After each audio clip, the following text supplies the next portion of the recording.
مجلس میں بتاتا ہوں، قیامت کا دن ہوگا، اللہ کی بارگاہ میں لوگ حاضری دے رہے ہوں گے، ایک شخص ایسا آئے گا جس کے نام اعمال میں بہت نمازیں ہوں گی، بہت روزے ہوں گے، بہت صدقے ہوں گے، بہت خیراتیں ہوں گی، عبادات بہت ہوں گی۔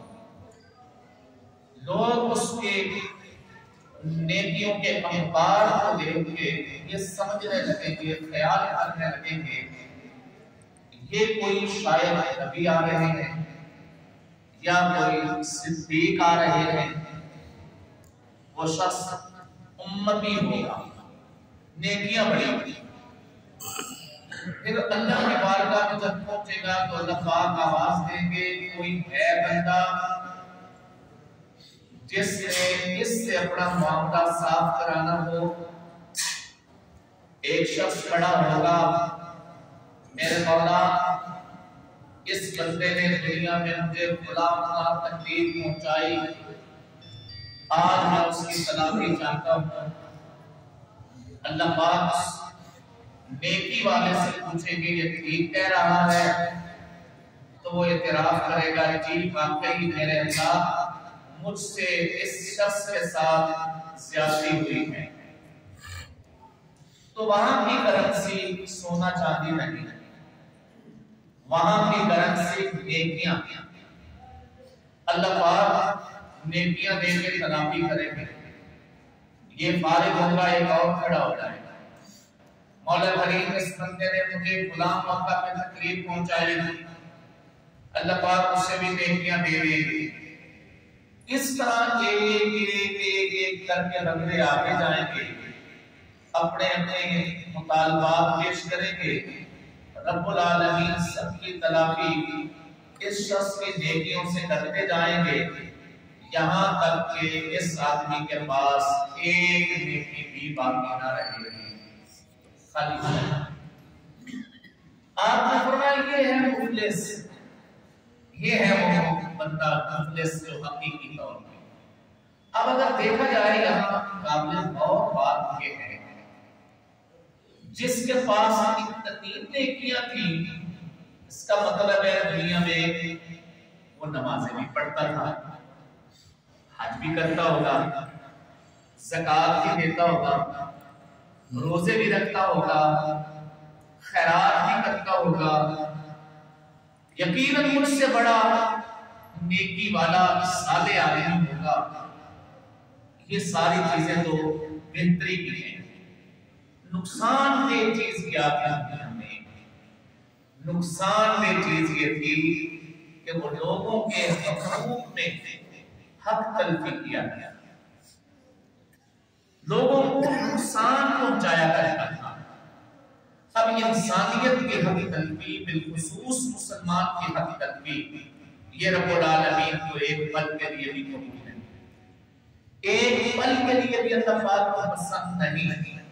حضور نبی پاک صلی اللہ علیہ وآلہ وسلم کا ارشاد گرامی ہے، المسلم من سلم المسلمون من لسانہ و یدہ، کامل مسلمان وہ ہے جس کی زبان سے اور ہاتھ سے لوگ محفوظ رہے ہوں۔ دو چیزوں کا ذکر فرمایا گیا، ایک زبان اور ایک ہاتھ۔ اگر غور کریں تو زبان کا تذکرہ پہلے ہوا اور ہاتھ کا تذکرہ بعد میں ہوا۔ حقیقت میں دیکھیں تو ہم دنیا میں جنہیں تکلیف پہنچاتے ہیں وہ بہت کم ایسے ہوں گے جن پر ہم ہاتھ اٹھاتے ہیں۔ ہاتھ اٹھا کے تکلیف پہنچانے کی نوبت بہت کم آتی ہے۔ زبان کا نشتر یہ بہت تیز ہے، زبان سے تکلیف پہنچانے والے بہت تیز ہوتے ہیں۔ عربی کے ایک شاعر نے اس کو اپنے الفاظ میں بیان کیا ہے کہ زبان کے لگائے ہوئے وہ تیر ہیں، وہ تیر کبھی ختم نہیں ہو سکتے، ان کے نشانات دائمی اور مستقل رہتے ہیں۔ تو جو انسان کی وہ تکلیف دہ چیزیں ہیں ان میں ایک زبان ہے۔ امام شافعی رحمۃ اللہ علیہ فرماتے ہیں لوگوں اتقوا اللسان فإنه ثعبان، زبان سے بچ کے رہو، یہ ایک سانپ ہے، اللہ یلدغنک، کہیں تمہیں ڈس نہ دے۔ زبان کے لگائے ہوئے تیر وہ باقی تیروں سے زیادہ تیز ہوتے ہیں۔ اور ایک کسی دانش نے کہا کرام انسان تحت اللسان، انسان کی عزت اس کی زبان کے کنٹرول میں ہے۔ ایک صحابی نے نبی کریم صلی اللہ علیہ وآلہ وسلم سے پوچھا اللہ کے رسول میں آپ کی خدمت میں حاضر ہوا، مجھے کوئی دین کا نچوڑ بتا دیجیے، ایسی شے بتا دیجیے جس کو میں قابو کر لوں تو میں کنٹرول میں رہوں۔ آپ علیہ السلام و تسلیم نے اپنے دودھ کے مبارک زبان مبارک باہر کی طرف نکال کے فرمایا اس کو پکڑ لو، اس کو قابو میں کر لو۔ تو زبان کے ذریعے ہم کیسے تکلیف پہنچاتے ہیں؟ کبھی غیبت کریں، غیبت کریں یہ بھی نیکیاں ضائع کریں، کبھی بہتان باندھیں، بہتان باندھیں یہ بھی ہماری نیکیاں لے جائیں، کبھی چغلی کر کے فساد پیدا ہوتا ہے یہ بھی نیکیاں لے جاتے ہیں، کبھی گالی دے دیں تو یہ بھی نیکیاں لے جاتا ہے، کبھی کسی کو تان دے کے تانا کبھی اس کے دین پہ، کبھی اس کے پیشے پہ، کبھی اس کی شخصیت پہ، کبھی اس کی ذات پہ۔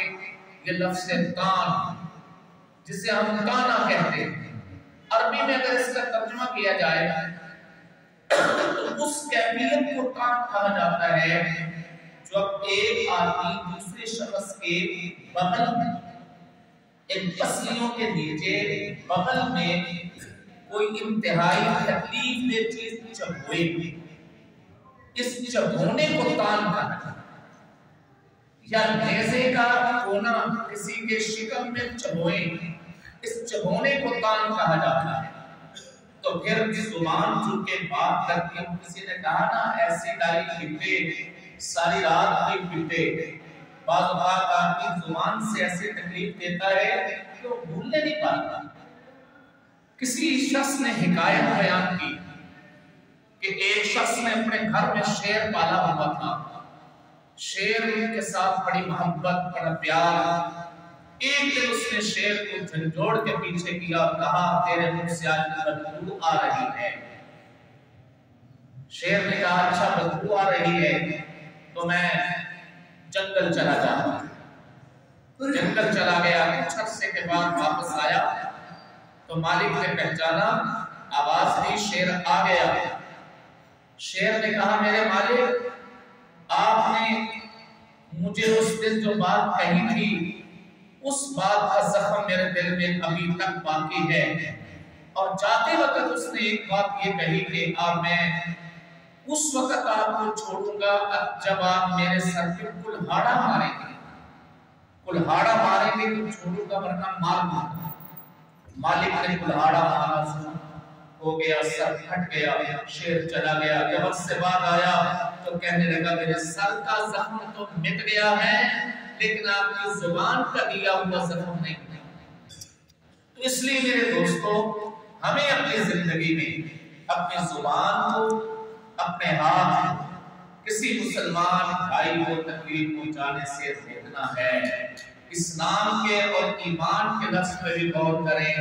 اسلام کا معنی سلامتی دینا، اسلام سلامتی میں آنا، سلامتی میں لانا، اور ایمان کا مطلب امن دینا۔ اب زبان سے کسی شخص کے عزت کو، جان کو، مال کو، آبرو کو جب ہم امن دیں گے تو حقیقی طور پہ ہم مومن ہیں۔ کسی کو ہم امن دیں گے تو حقیقی طور پہ ہم مسلمان ہیں۔ اللہ پاک امن کی توفیق۔ آمین۔ الحمدللہ رب العالمین، اللہم صلی علی سیدنا محمد وعلی آل سیدنا وعلی آل سیدنا محمد اللہم انا نسألک ما تحب وترضى، اللہم انک عفو کریم تحب العفو فاعف عني، اللہم اکفنی بالحلال والحرام واغننی بفضلک عمن سواک۔ واغنني بفضلك عن ربنا لا تجعلنا فتنة للقوم. صلی اللہ تعالی علی رسول قلبه محمد